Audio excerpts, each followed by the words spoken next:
रामकृष्ण हरे. सज्जन हो, मनुष्याच्या विचार करण्याच्या दोन बाजू असतात. दोन प्रकारचे विचार असतात. म्हणजे एकाच विचाराच्या दोन बाजू असतात. काही माणसं एकाच बाजूने विचार करत करत जातात, त्याला जास्त महत्त्व देतात.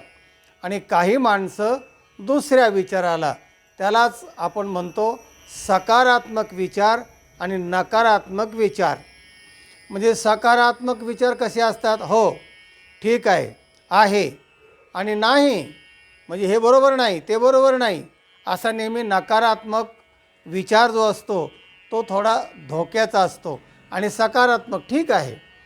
एकतर शास्त्रकार असे आहेत, जैनांच्या शास्त्रामध्ये असं म्हटलं आहे, स्याद्वादी. स्याद असं असं झालं का? झालं असेल. तसं झालं नसेल, झालं नसेल. म्हणजे स्याद्वाद, तसं झालं असेल.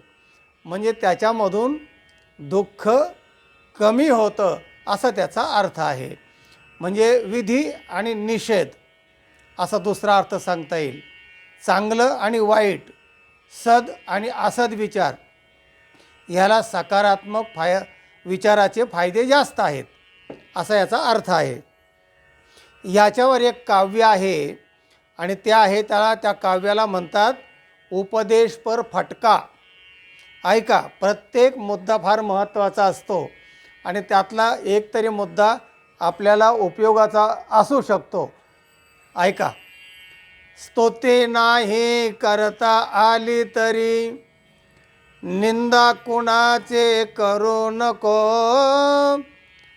तीर्थी नाही जाता आले तरी, जाणारासे वारू नको. पुण्य नाही करता आले तरी, पाप कर्मासे करू नको. मोक्ष नाही जाता आले तरी, नरकासी तरी जाऊ नको. श्रवण नाही करता आले तरी, करणारासे वारू नको.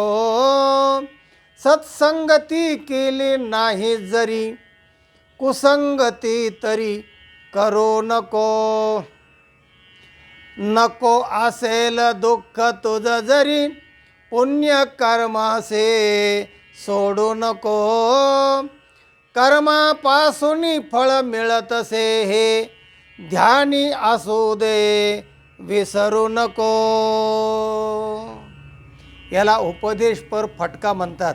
याच्यामध्ये प्रत्येक चरणामध्ये एक उपदेशाचा मुद्दा असतो.